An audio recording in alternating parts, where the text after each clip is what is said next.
किसी गांव में रामू नाम का एक गरीब मछुआरा रहता था। वह हर रोज सुबह सवेरे अपनी टूटी फूटी नाव लेकर नदी में मछली पकड़ने जाता। उसकी कमाई बहुत कम थी, लेकिन वह मेहनती और ईमानदार इंसान था। रामू की पत्नी और 2 छोटे बच्चे थे। कभी कभी तो पूरे दिन मेहनत करने के बाद भी उसे एक भी मछली नहीं मिलती। एक दिन रामू बहुत दुखी मन से नदी के किनारे बैठा था। आसमान में बादल छाए थे और तेज हवाएं चल रही थीं। वह सोच रहा था कि अब उसके बच्चों को खाना कहां से मिलेगा।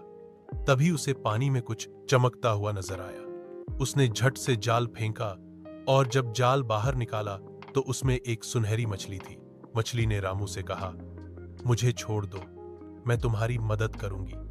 मैं कोई साधारण मछली नहीं हूं, मैं जल की रानी हूं। रामू को पहले तो विश्वास नहीं हुआ, पर उसने मछली पर दया खाकर उसे छोड़ दिया।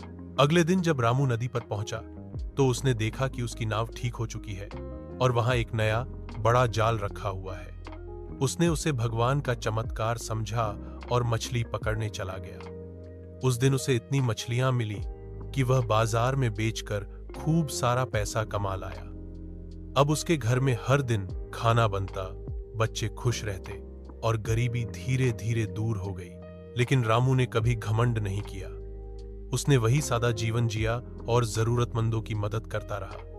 वह रोज नदी किनारे जाकर उस सुनहरी मछली को धन्यवाद कहता, जिसने उसकी जिंदगी बदल दी थी।